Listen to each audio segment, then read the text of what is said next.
The girl driving the old blue sedan was a senior at high school.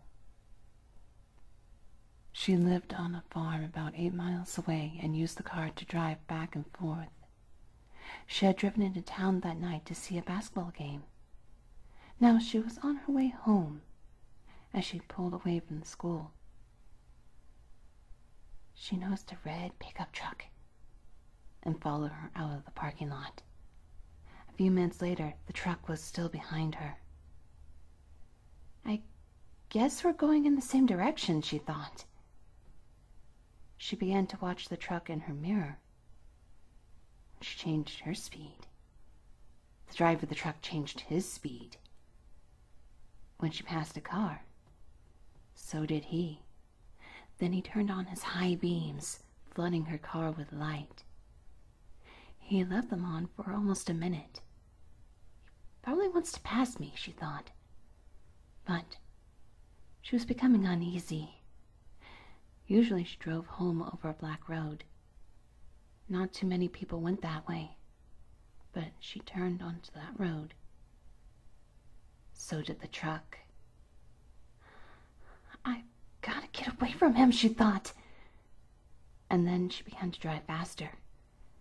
Then he turned his high beams on again. After a minute, he turned them off.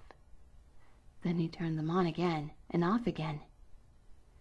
She drove even faster, but the truck driver stayed right behind her. Then he turned his high beams on again. Once more her car was ablaze with light. "What is he doing?" she wondered. "What does he want?" Then he turned them off again. But a minute later, he had them on again, and he left them on.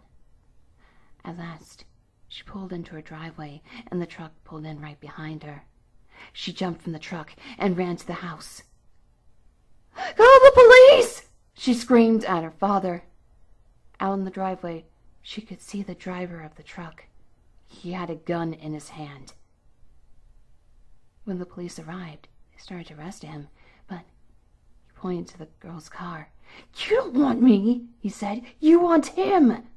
Crouched behind the driver's seat, there was a man with a knife. As the driver of the truck explained it, the man slipped into the girl's car just before she left the school. He saw it happen, but there was no way he could stop it. He thought about getting the police, but he was afraid to leave her. So he followed her car. Each time the man in the back seat reached up to overpower her, the driver of the truck turned on his high beams. Then the man dropped down, afraid that someone might see him.